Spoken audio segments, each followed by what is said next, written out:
জানেন 1886 সালে আমেরিকার শিকাগো শহরের হে মার্কেটে প্রথম এই শ্রমিকদের 8 ঘন্টা শ্রম, 8 ঘন্টা বিশ্রাম এবং 8 ঘন্টা বিনোদনের দাবিতে এই দাবিটা শুরু হয়। এবং এমন একটা সময় ছিল যে সময় শ্রমিকদের ছিল দাস এবং গোলাম।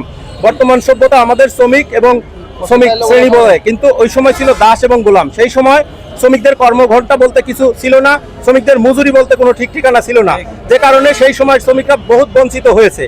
পরে এই শ্রমিকেরা 1886 সালের আমেরিকার শিকাগো শহরের হে মার্কেটে প্রথম আন্দোলন করেন এবং সেই আন্দোলনে ব্যাপক শ্রমিক আত্মত্যাগ করেন এবং অনেক শ্রমিক জেল জুলুম খাটেন। তারপর থেকেই এই দেশে প্রতিষ্ঠিত হয় মে দিবস এবং শ্রমিকদের 8 ঘন্টার দাবি।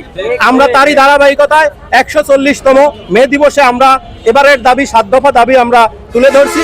সেটা হলো প্রত্যেকটা শ্রমিক এখন বর্তমানে 1 নাম্বার হয়রানি হচ্ছে বিজিএমই ডাটাবেস। আমরা সেই জন্য দাবি জানিয়েছি বিজিএমই ডাটাবেস বিলুপ্ত করতে হবে। পাশাপাশি 2 নাম্বার দাবি যেটা রাজনৈতিক প্রতিহিংসার কারণে, ইতিপূর্বেও আমরা দেখেছি রাজনৈতিক প্রতিহিংসার কারণে এই অনেক কারখানা বন্ধ হয়ে গিয়েছে। কেউ যদি অপরাধ করে তার শাস্তি দিবে, কিন্তু তার প্রতিষ্ঠানের উপরে কেন রাজনৈতিক প্রতিহিংসা কর্মকাণ্ড চলবে? যে কারণে আমরা এবারের মে দিবসে দাবি জানাচ্ছি 2 নম্বর দাবি রাজনৈতিক প্রতিহিংসামূলক কর্মকাণ্ড শিল্প সেক্টরে বন্ধ করতে হবে। সেই সাথে আরেকটি 3 নম্বর দাবি আমাদের যে সকল সেক্টরে শিল্প প্রতিষ্ঠান পরিচালনায় সমান সুযোগ দিতে হবে। মুখ দেখে কে কোন দলের সেটা দেখে তাদেরকে সুযোগ সুবিধা দেওয়া হয়, সেটা বন্ধ করতে হবে। কারণ সুযোগ সুবিধা বঞ্চিত হলে আমার শ্রমিকরা সাফারার হয়। একটা মালিক যদি কারখানা বন্ধ করে দেয়, সেই ক্ষেত্রে সবচেয়ে বেশি কষ্ট পায় আমার শ্রমিক ভাই বোনেরা, বেকার হয় আমার শ্রমিক ভাই বোনেরা। পাশাপাশি আপনারা জানেন এক এক সেক্টরে এক এক ধরনের মজুরি, যে মজুরির কারণে বড় ধরনের বৈষম্য সৃষ্টি হচ্ছে। যেমন একটা কারখানায় একটা সেক্টরে আছে 5,000 টাকা মজুরি, আর একটা আছে 15,000 টাকার মজুরি, আর একটা আছে 10,000 মজুরি। কিন্তু এই মজুরির বৈষম্য থাকার কারণে এই শ্রমিকেরা কিন্তু একই মার্কেটে বাজার করতেছে, একই দরে জিনিসপত্র কিনতেছে, কিন্তু তাদের মজুরি বিভিন্ন রকমের। তাই আমরা চাই সরকার একটা জাতীয় ন্যূনতম মজুরি ঘোষণা করবেন। পাশাপাশি গার্মেন্টস শিল্প অঞ্চল যেগুলো রয়েছে আমাদের শ্রমিকদের চিকিৎসার জন্য হাসপাতাল নির্মাণের আমরা দাবি জানাচ্ছি। পাশাপাশি আমাদের শ্রমিকদের যে মজুরি, এই মজুরি দিয়ে তাদের সংসার চলে না। বহির্বিশ্বে কারখানায় যে কাজ চলে তাদের বায়ারের রেটও বৃদ্ধি হচ্ছে না। যে কারণে আমরা চাই সরকারের কাছে দাবি জানাবো আমাদের গার্মেন্টস শ্রমিকদের জন্য রেশনিং ব্যবস্থা চালু করতে হবে।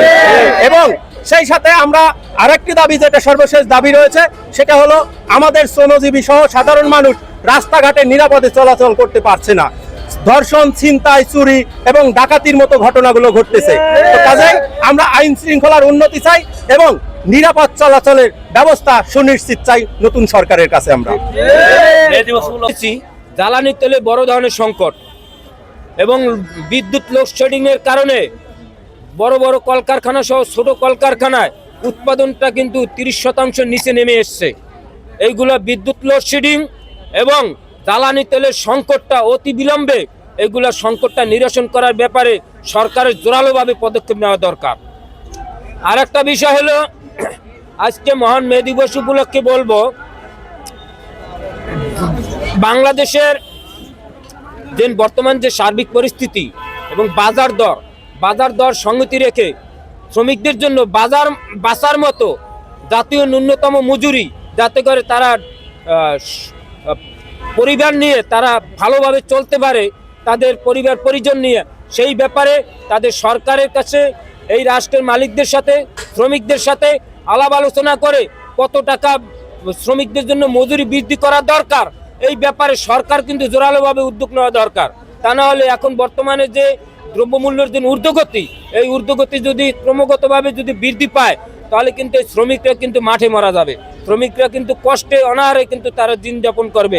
তারা কিন্তু 3 বেলার জায়গায় 2 বেলা যদি না খেতে পারে, 1 বেলা খেয়ে কিন্তু তারা উৎপাদন সচল রাখতে পারবে না, তাহলে তারা কিন্তু পুষ্টিহীনতার কারণে ভুগবে। অতএব শিল্পেরও কিন্তু উৎপাদনটা কিন্তু ক্রমাগতভাবে হ্রাস পাবে, যার কারণে শিল্পের অর্থনীতি কিন্তু ধস নেমে আসতে পারে। এই ব্যাপারে সরকারের কিন্তু জোরালোভাবে উদ্যোগ নেওয়া দরকার বলে আমি মনে করি।